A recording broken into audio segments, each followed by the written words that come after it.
They say the old man had not spoken his own name in 40 years, and yet he remembered every name that had ever been given to him to keep. He lived at the edge of the village of Aldenmere, in a house that seemed to grow smaller each winter, as though the earth itself was slowly reclaiming it. His roof was thick with moss. His door was carved with symbols. No one living could read any more. And every morning, without fail, he walked to the well at the center of the village, drew one bucket of water, and stood in silence for a long moment before carrying it home. The children called him the keeper. The elders called him by a title so old the words had no translation. Travelers who stopped in Aldenmere and asked about the strange, quiet man at the edge of the village were given only a single answer, always the same. Asterisk, he remembers for us, ... and that, it was understood, was everything that needed to be said. Before we continue, if you'd like to join me for more stories like this, feel free to subscribe. I share a new one every day, and if you don't mind, leave a comment and tell me where you're listening from and what time it is for you right now. I love seeing how far these stories travel. Now, settle in. Let your shoulders drop. Let the weight of the day find the mattress, the pillow, the floor beneath you, wherever you are. Let your breath come slowly, the way breath does when the body decides quietly and without announcement that it is time to rest. The story is here. It will carry you. The village of Aldenmere sat in a valley so deep that the sun only touched the rooftops for a few hours each afternoon. The rest of the time the light was softer, more diffuse, arriving sideways through the trees that climbed the slopes on either side. In summer this was beautiful. In winter it was a kind of gray endurance that the people of Aldenmere had learned over generations to find peace in. They were a quiet people, not unhappy, just quiet. They spoke when they had something to say. They laughed, but not loudly. They grieved, but mostly inward, in the small hours, in the way of people who have learned that feeling and silence are not enemies. The village had been there for a very long time, long enough that no one remembered how it had started, or why the valley had been chosen, or who had built the first house. The church records went back 400 years. The keeper's records went back further. His house was full of books, not grand books, not the illuminated manuscripts of cathedral libraries, or the leather-bound volumes of wealthy scholars. These were plain books, some of them just folded sheaves of rough paper, stitched together with brown thread. Their covers were wood or cloth, or in some cases simply layers of older pages glued thick. But inside each one, in handwriting that changed across centuries, were names. Just names. Page after page, column after column, name after name. Each name was accompanied by a date of birth, a date of death when known. And this was the part that made the books different from any parish register. A single sentence. Sometimes two. A line or two that captured something true about the person. Not their profession, not their achievements, not their sins. Something true. Asterisk Marin Aldous' daughter, born the winter of the great ice, died in the 32nd year of her life. She was the kind of person who always noticed when someone in a room was cold. Asterisk Peter the Cartwright, born in the year the old bridge fell, lived to 81. He never once refused to help a man whose cart had broken down, even when it cost him his own day's work. Little Else, who lived only 4 months. Her mother said that she smiled in her sleep. The current keeper was not the first keeper.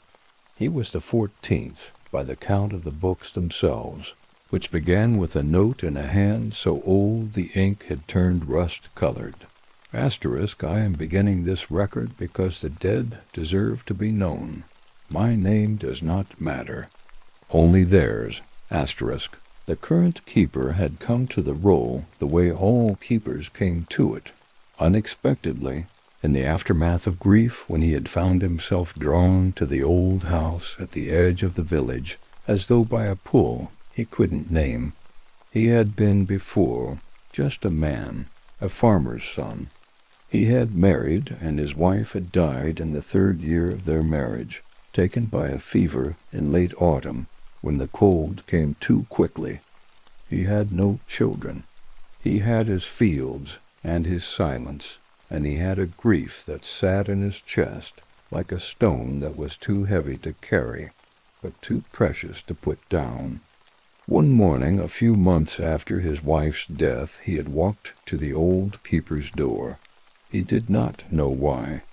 He had stood there for a long time without knocking, and then the door had opened from the inside, and the old keeper, a small woman, very old, with hands like dried bark, had looked at him and said, Asterisk, you're early? I thought I had another few years. Asterisk. He had gone inside. He had sat down, and she had begun to teach him. The teaching took a long time. It was not just about writing names.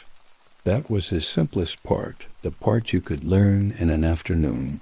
The harder part, the part that took years, was learning what to write after the name, the sentence, the true sentence. The old keeper had told him, in her careful, quiet voice, that the sentence was not for the living. It was not so that the villagers could feel better about death, or so that future generations could construct a flattering history. It was for the dead themselves. A kind of witness, a way of saying, Asterisk, you were here, you were this. You were seen, Asterisk. She had told him that most people went through their lives with a terrible secret fear that no one truly knew them, that the face they showed the world was not the full face, that the parts of themselves they most loved, their private kindnesses, their small braveries, their quiet ways of loving, were invisible to others, and would be lost when they died. The sentence was the answer to that fear. It said, Asterisk, I saw you. I saw the real part, and I will not let it be forgotten.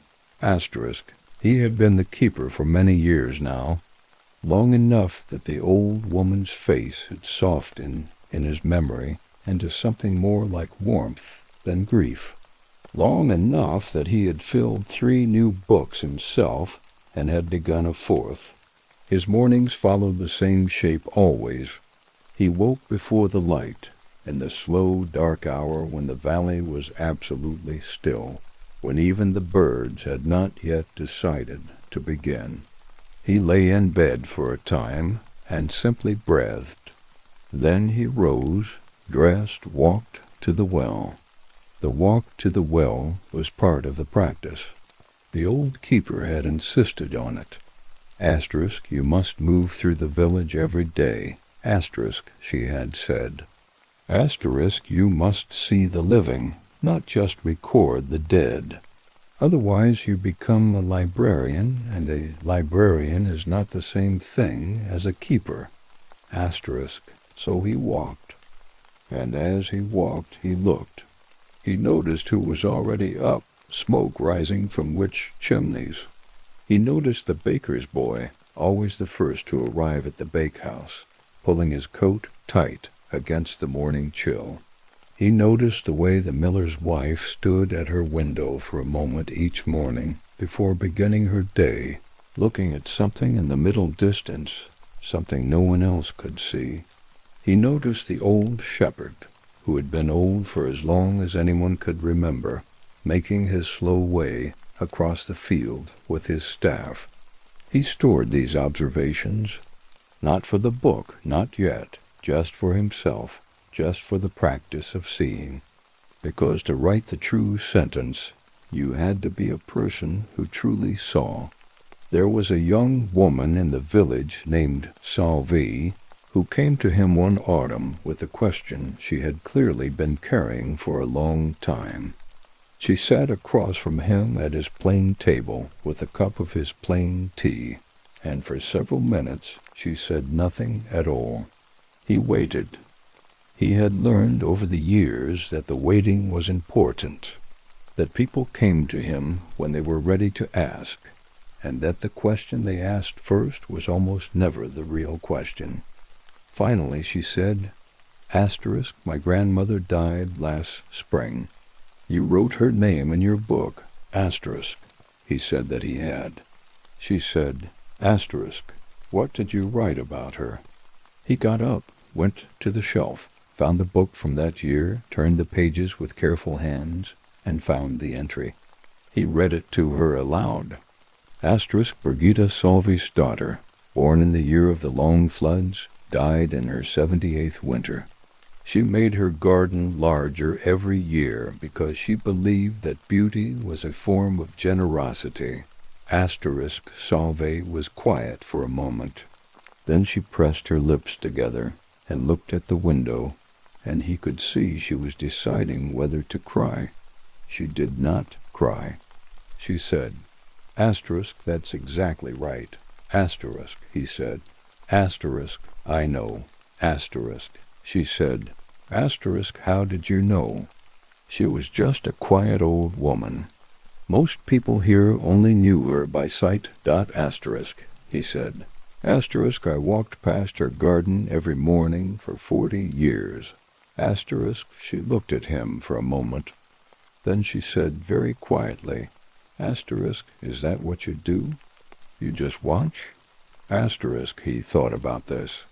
Then he said, "I try to see what is already there." Most of the seeing was never hidden. People show themselves constantly.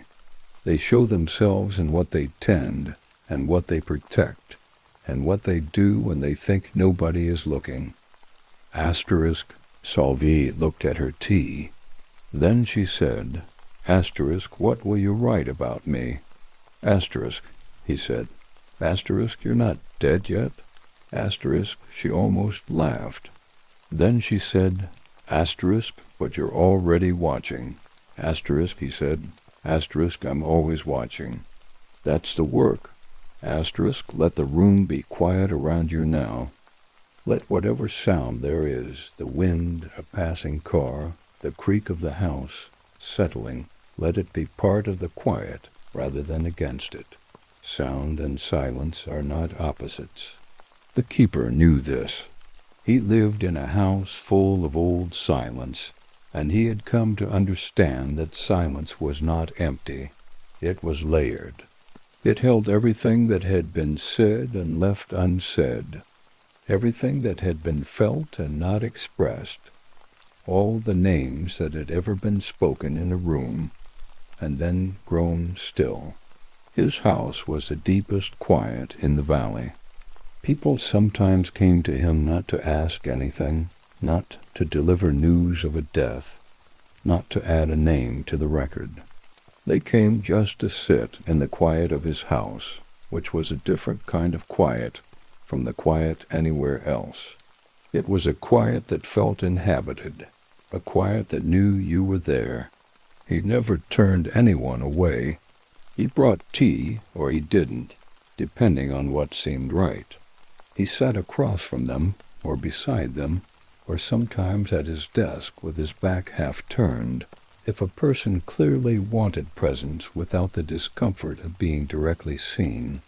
He understood that people were sometimes full of something that had no name yet, and that what they needed was not words, but the company of someone who was not afraid of the unnamed thing. One winter, a young man came from a neighboring village, a tall young man with the kind of face that suggested he had been through something recent, something that had changed the shape of his features from the inside. He gave his name as Halvard. He sat down and said, without any preamble, "My father died last month." "I didn't come home in time, asterisk," the keeper said. Asterisk, "I'm sorry." Asterisk, Halvard said. Asterisk, he was a difficult man. We didn't speak much in his last years. And now I keep thinking about all the things I don't know about him. Who he was before he was my father. What he cared about when he was young. What he would have wanted people to say about him. Asterisk, the keeper was quiet. Halvard said, Asterisk, I thought maybe you would know. I thought you kept records of everyone, even in neighboring villages. Asterisk, the keeper said. Asterisk, not everyone. Only the people of Aldenmere and the surrounding farms. Asterisk, Halvard said.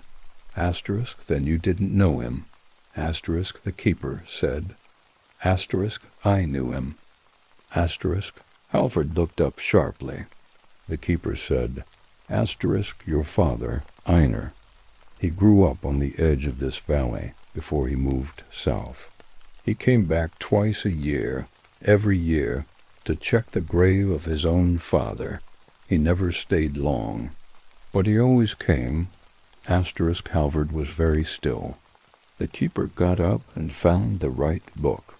He turned the pages and found Einar's entry, not the final one, which was blank because Einar had died away from Aldenmere, but an old entry from a long-ago book, added when Einar had been simply a young man who had not yet left. He read, Asterisk Einar Halvardsson, born in the year of the early thaw. He has his grandfather's eyes and his mother's way of standing very still when he is listening hard, as though his whole body becomes an ear. He has not yet left the valley, but he will. He has that look. Asterisk Halvard covered his eyes with one hand. He breathed. After a long time he said, Asterisk, he stood very still when he was listening. I remember that. I forgot I remembered that. Asterisk. The keeper said nothing. Halvard said, Asterisk, he stood very still, and it used to make me think he wasn't paying attention. But he was. He was paying closer attention than anyone. Asterisk, the keeper said. Asterisk, yes. Asterisk, there was something the keeper had come to understand over his decades of this work, something the old woman had told him at the beginning, but which had taken him years to truly feel. The act of witnessing is an act of love. Not romantic love, not the love of attachment or possession, but something older and quieter. The love that says, Asterisk, I see you. I see you, and because I see you, you are real, and because you are real, you matter. Asterisk. Most people gave this kind of love rarely and received it rarely, not because they were unloving, but because the world moved quickly, and the practice of truly seeing another person is slow work. It requires you to set aside your own story for a while, to stop constructing the narrative in which you are the main character, and to look with genuine attention at someone who is not you. The keeper had set aside his own story so completely over the years that he sometimes found it hard to remember the details of his own biography. The farm, his father's name, the fields in summer, the color of his wife's hair. These things grew dimmer. What remained sharp, extraordinarily sharp, was everything he had ever noticed about everyone else. He sometimes thought that this was the trade, that to truly see others you had to loosen your grip on being seen yourself, that the keeper role was not a burden but a kind of freedom, the freedom of a person who no longer needed to be witnessed because the witnessing had become the whole of the work. He was not sure this was true for everyone. He thought it might be true only for him.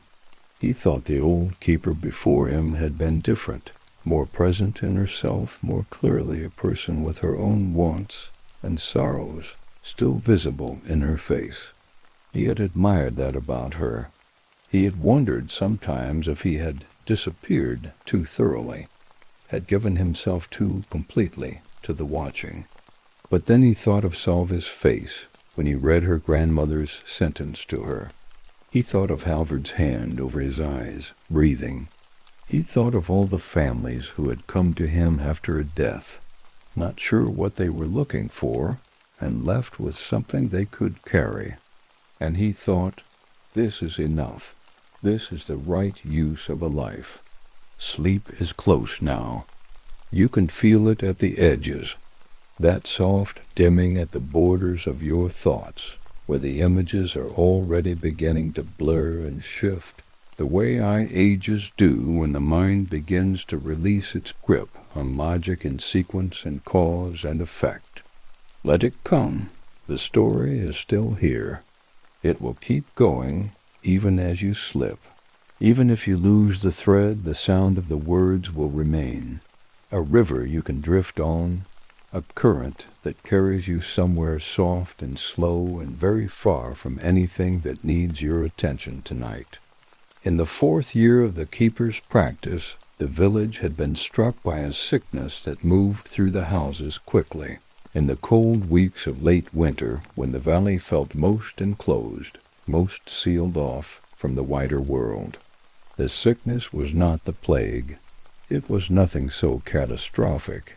But it took 9 people that winter, more than the village had lost in any single year in living memory. Most of them were old or already frail, but 2 of them were young, and that was the part that sat wrong in the hearts of everyone in Aldenmere. The keeper had been very busy that winter, going from house to house in the cold, sitting with the dying when they wanted company, and when they didn't, simply leaving small things at the door, a bundle of wood, a pot of soup kept warm and wrappings, his presence visible through the window, a man who was not afraid of the houses where the sick lay. He had written 9 entries in quick succession, which was more than he usually wrote in a full year. And when it was over and the village had come through to the other side, into a spring that arrived tentatively at first, and then all at once, with an almost aggressive beauty, he had done something he had never done before. He had gathered the village at the common ground by the well, the same well he walked to every morning, and he had read all 9 entries aloud. He read them slowly, in his quiet voice, standing very still in the spring light. He read each name. He read the date, and then he read the sentence. The village was very quiet.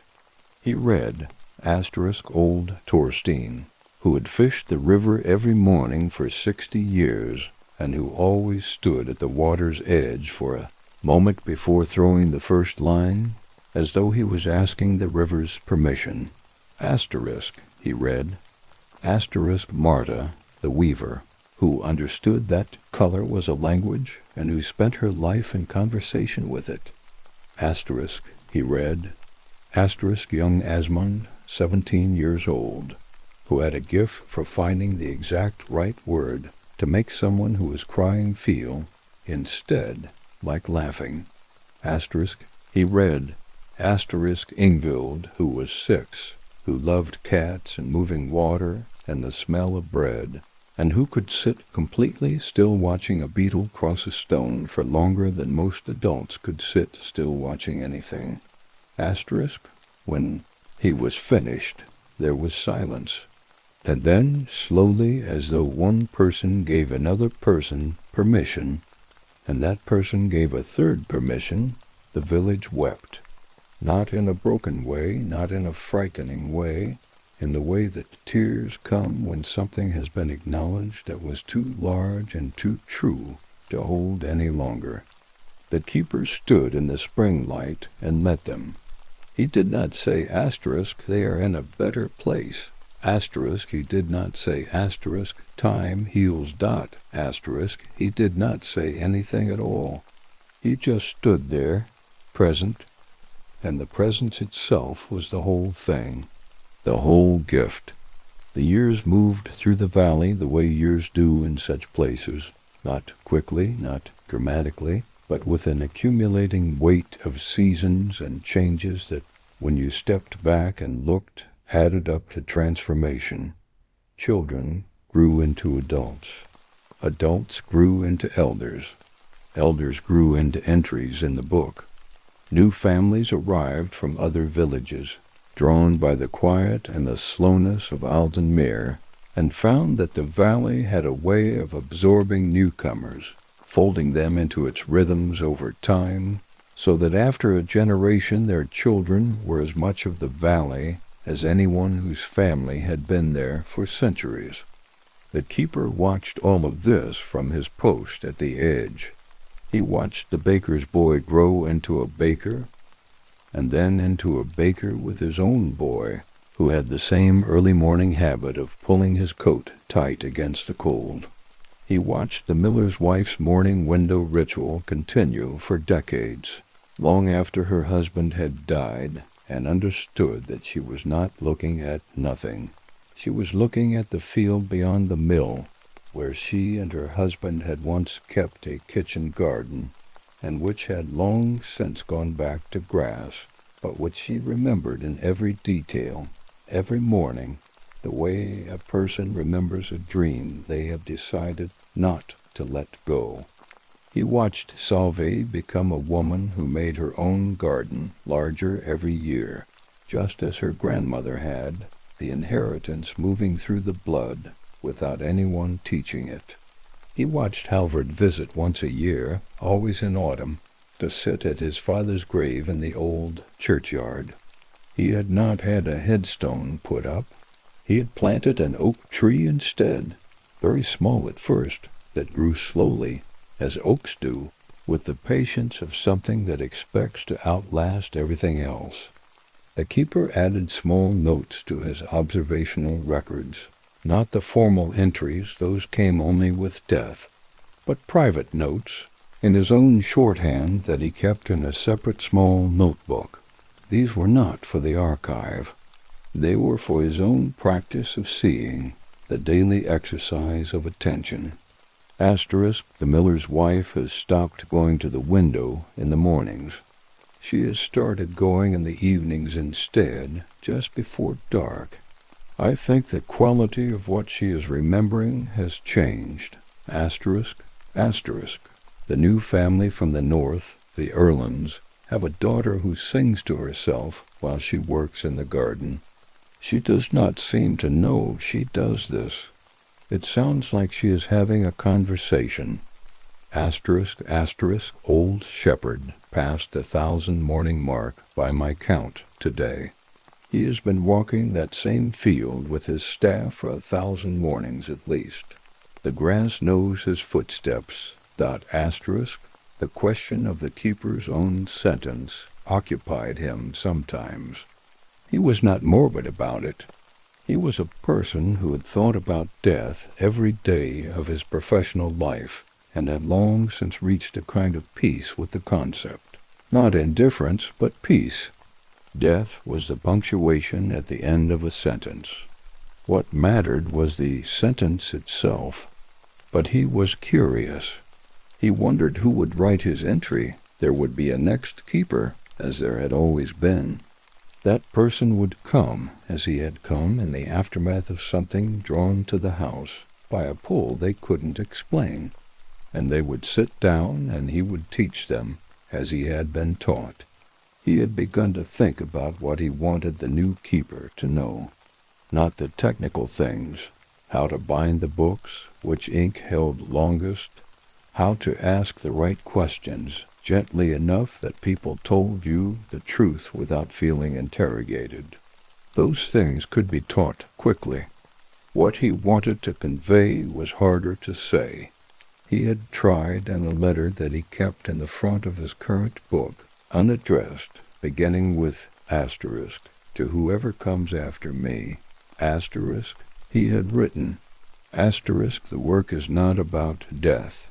That is a mistake people make from the outside. The work is about presence. The entries in the books are the record of people who were truly, fully present in their lives, even if only in small ways, even if only in the specific texture of how they stood at a window, or tended a garden, or listened without speaking. Your job is to see this presence while they are still alive, so that you can name it clearly when they are gone. Asterisk, he had written. Asterisk, do not be fooled by people who seem ordinary. There are no ordinary people. There are only people you have not looked at carefully enough yet. Asterisk, he had written. Asterisk, this sentence does not have to be beautiful. It has to be true. True is always more useful than beautiful. Asterisk, he had written. Asterisk, walk to the well every morning. Walk through the village. Keep moving through the living. Asterisk, and then he had written. Asterisk, I do not know what my sentence will be. I have not been able to see myself clearly enough to write it. Perhaps that is how it should be. Perhaps that is the one blind spot the keeper is permitted. Asterisk. She said, Asterisk, that's not a year. That's a memory dot asterisk, he said. Asterisk, yes. The first keeper understood that a memory is better than a year. Asterisk, she looked at him. She said, Asterisk, what happens now? Asterisk, he said. Asterisk, I teach you. Asterisk, he taught her the way the old woman had taught him. Slowly, without hurry, attending to what she was ready for, and holding back what she wasn't yet. He taught her the binding of books, which she took to with a natural patience.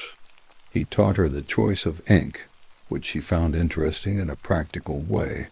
He taught her the form of the entry, name, dates, sentence, and she said immediately, Asterisk, the sentence is the hard part. Asterisk, he said. Asterisk, the sentence is everything. Asterisk, she said. Asterisk, how do you know what to write? Asterisk, he said. Asterisk, you watch. Asterisk, she said. Asterisk, how do you watch? Asterisk, he thought about this. He had been doing it for so long that it had become instinctive, and instinct is always hard to explain. He tried.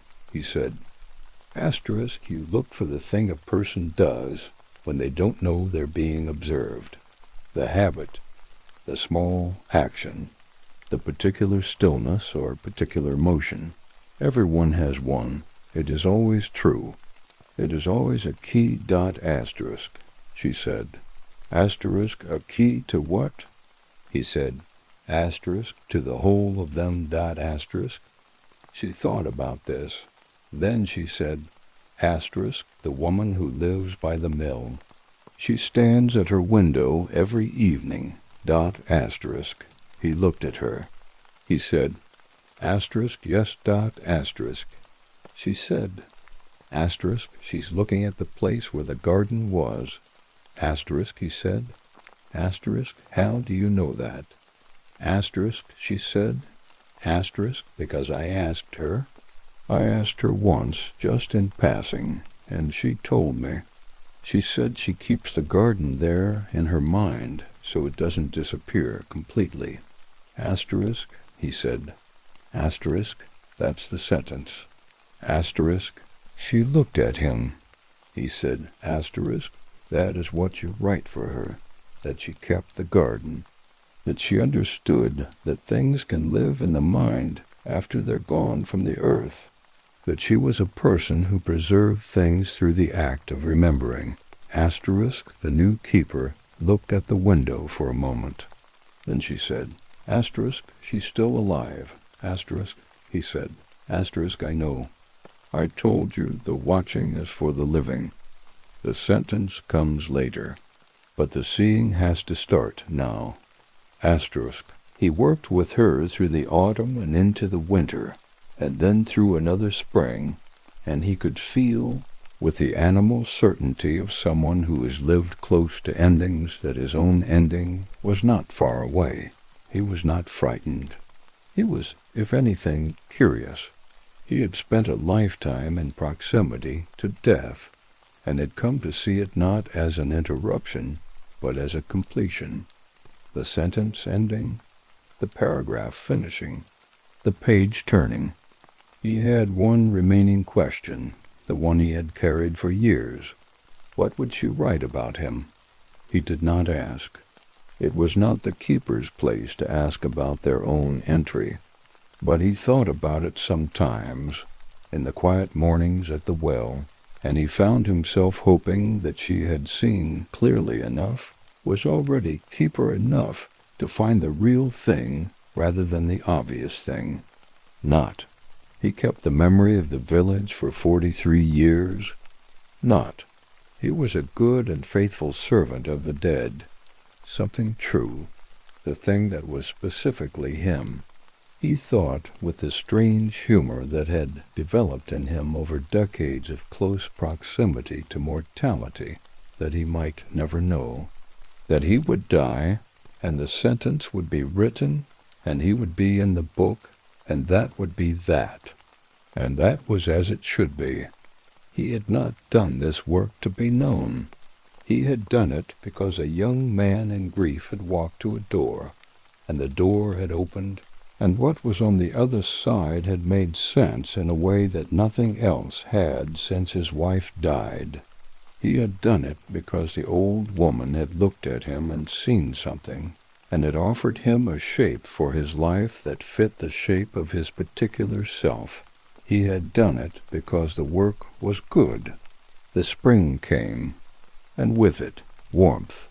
He sat in his garden one afternoon, a garden that was small and not particularly well tended, not a garden grown for beauty like Birgitta's, not a garden grown for anything in particular, just a garden that existed because he liked the company of growing things, and he let the sun land on his face. The new keeper came to find him there. She sat in the other garden chair, and they were quiet together for a while. Then she said, "Asterisk, I want to ask you something." "Asterisk," he said. "Asterisk, asterisk," she said. "Asterisk, were you happy?" Asterisk, he thought about it. He said, "Asterisk, I was present." I am not sure happy is the right word, but I was very present. The work kept me here. It kept me looking at what was actually in front of me. I did not spend much time anywhere but here. Asterisk, she said. Asterisk, is that the same as happy? He said, asterisk, for me, I think it was. I think some people need movement and change, and the feeling of story advancing. I needed this valley, these people, this particular quality of late afternoon light in this particular garden. Asterisk, she was quiet. He said, asterisk, why do you ask? Asterisk, she said. Asterisk, because I'm writing your entry. Asterisk, he turned to look at her. She said, asterisk, not yet. You're not going anywhere yet.